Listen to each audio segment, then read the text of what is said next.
मैं मार्केट से नहीं हार रहा था, मैं अपनी हैबिट से हार रहा था। मेरे एनालिसिस सही था, सेटअप सही था, लेकिन फियर, इम्पेशंस और फोमो ने मेरी ट्रेड्स खराब कर दी। पिछले 5 ट्रेडिंग डेज में मेरे साथ एग्जैक्टली क्या हुआ और मुझे अपनी सबसे बड़ी प्रॉब्लम क्या समझ आई, आज मैं वही दिखाऊंगा। मंडे को मैंने फियर की मेरी हैबिट से क्या हुआ। मंडे को मार्केट इंटरनल में एक लोअर आई लोअर लो बना रहा था, उसके बाद इंटरनल में छोटा सा हायर आई हायर लो बना। जैसे ही हायर लो ब्रेक हुआ, मेरे रूल्स के अकॉर्डिंग सेल का सेटअप बना, मैंने एंट्री ली। एंट्री के साथ मेरा एसएल और टारगेट पहले से फिक्स था, मतलब ट्रेड लेने से पहले मेरा प्लान कंप्लीटली क्लियर था, लेकिन ट्रेड थोड़ा प्रॉफिट में गया और यहीं मेरी पुरानी फियर वाली हैबिट एक्टिवेट हो गई।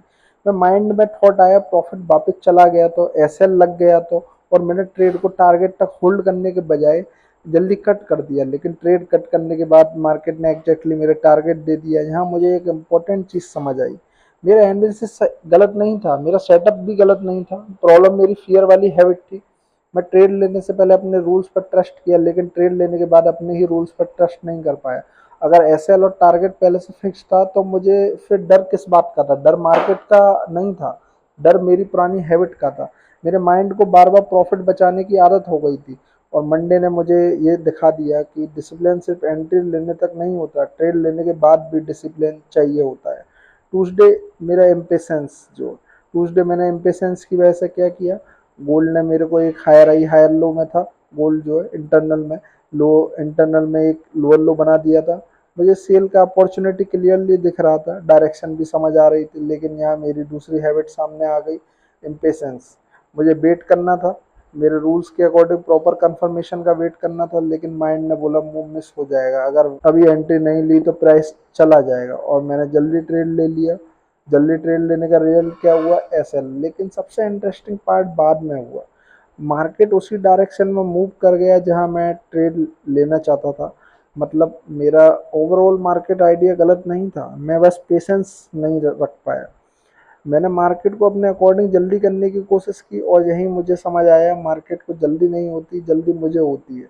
मार्केट तो अपने हिसाब से चल रहा है, पर हम इम्पेशेंस होते हैं, हम जल्दी एंटर करना चाहते हैं, और ये इम्पेशेंस मुझे बार बार कंफर्मेशन से पहले एंट्री लेने पर फोर्स करता रहा।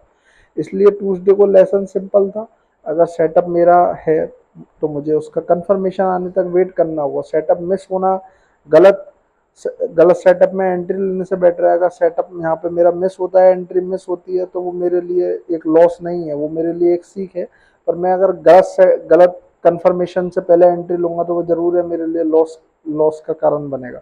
वेडनेसडे को फोमो कंट्रोल किया। अब वेडनेसडे को इस दिन मार्केट ने इंटरनल में एक हायर हाई हायर लो बनाया और स्ट्रॉन्ग मूवमेंट के साथ ऊपर चला गया, और ऑनेस्टली मुझे फोमो हुआ। माइंड बार बार बोल रहा था ट्रेड ले ले, प्रॉफिट बन जाएगा, मार्केट इतना ऊपर जा रहा है, अभी एंट्री ले। ये वही पुरानी हैबिट थी जो पहले मुझे फोर्स करती थी कि मार्केट मूव कर रहा है तो मुझे भी ट्रेड लेना चाहिए, लेकिन इस बार मैंने पेशेंस रखा, मैंने ट्रेड नहीं लिया, मार्केट कंटिन्यूसली ऊपर चला गया। और हाँ, ट्रेड मिस हुआ, लेकिन इस बार मुझे रिग्रेट नहीं हुआ, क्योंकि मैंने अपना प्रोसेस फॉलो किया था। प्रॉफिट नहीं मिला, लेकिन मैं अपनी पुरानी हैबिट को रिपीट नहीं किया, और मेरे लिए ये एक स्मॉल विन था।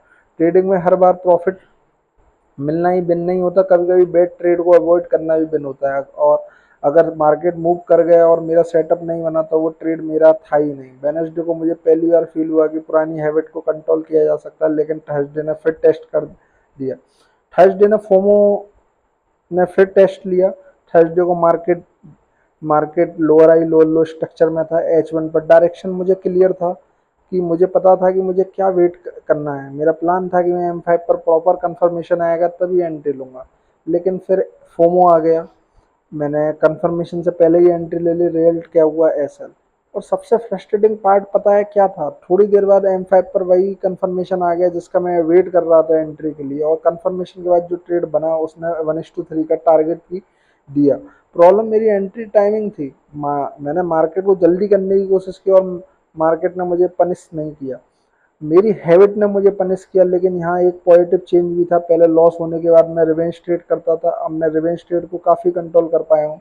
मतलब एक पुरानी हैबिट जो पहले मुझे कंट्रोल करती थी, उस पर मैं काम कर चुका हूँ। अब मैं नेक्स्ट बेटर फियर और फोमो, और मुझे पता है कि ये भी एक दिन में चेंज चेंज नहीं होंगे।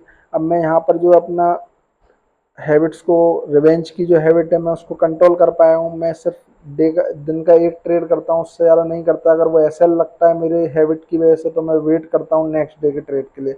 मैं रिवेंज नहीं करता कि इससे अपना लॉस रिकवर करूंगा। मेरे को पता है कि इससे मैं अपने माइंड को एक गलत पैटर्न दे रहा हूँ और वो मेरे को बार बार फिर नुकसान करेगा।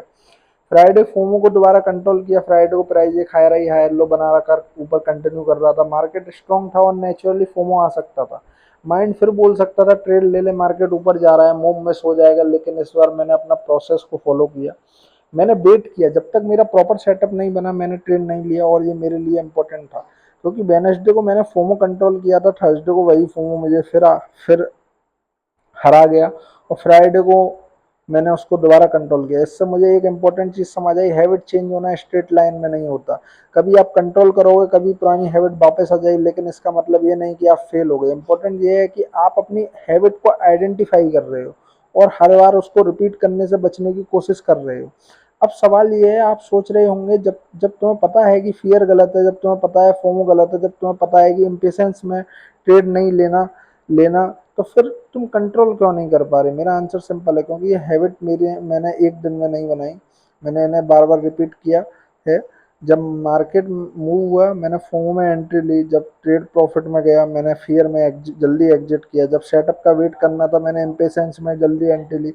ये बिहेवियर बार बार रिपीट हुआ और धीरे धीरे ये मेरे लिए एक ऑटोमेटिक पैटर्न बन गया। इसलिए अब सिर्फ ये कह देना अब फोमो नहीं करूंगा, अब फियर नहीं करूंगा, इम्पेशंस नहीं होऊंगा, इतना इनफ नहीं है।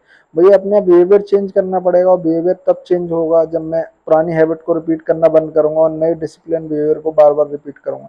अब मेरा फोकस क्या है? अब मैं हर ट्रेड के बाद सिर्फ ये नहीं देखूंगा कि प्रॉफिट हुआ या लॉस हुआ। मैं ये भी देखूंगा मैंने ट्रेड क्यों लिया, क्या मैं पेशेंस था, क्या मुझे फोमो हुआ, क्या मुझे फियर हुआ, क्या मैंने कंफर्मेशन का वेट किया, क्या मैंने अपने रूल्स फॉलो किए। अगर मिस्टेक हुई तो मैं मार्केट को ब्लेम नहीं करूंगा, मैं अपनी हैबिट आइडेंटिफाई करूंगा।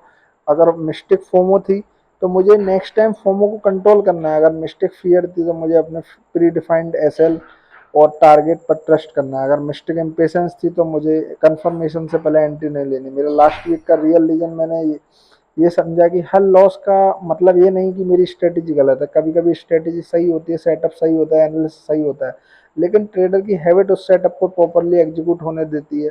और मेरे साथ पिछले वीक एग्जैक्टली ये वो मंडे को फियर ने मेरी बिनिंग ट्रेड को जल्दी एग्जिट कर दिया, ट्यूसडे को इम्पेशंस ने मुझे जल्दी ट्यूसडे ने मेरे को इम्पेशंस ने जल्दी एंट्री करवा दी, वेडनेसडे को मैंने फोमो कंट्रोल किया, थर्सडे को फोमो ने फिर मुझे कंफर्मेशन से पहले एंट्री करवा दी और फ्राइडे को मैंने दोबारा पेशेंस रखा। ये वीक परफेक्ट नहीं था, लेकिन मुझे अपना पेशेंस पैटर्न क्लियर दिख गया। और एक इम्पोर्टेंट बात, मैंने ये नहीं बोल रहा कि मेरी फोमो ये फियर अब कंप्लीटली खत्म हो गई, नहीं, वो अभी भी आती है। डिफरेंस बस इतना है कि अब मैं उसको नोटिस कर रहा हूँ। वेडनेसडे को फोमो आया लेकिन मैंने ट्रेड नहीं लिया, फ्राइडे को भी फोमो आया लेकिन मैंने वेट किया। ये छोटी चीज लग सकती है लेकिन मेरे लिए हैबिट बिल्डिंग है। जब हम पुरानी हैबिट को रिपीट नहीं करते तो धीरे धीरे पुराना पैटर्न वीक होता है, और जब हम नया डिसिप्लिन बिहेवियर बार बार रिपीट करते हैं तो वही नया पैटर्न स्ट्रॉन्ग होता है।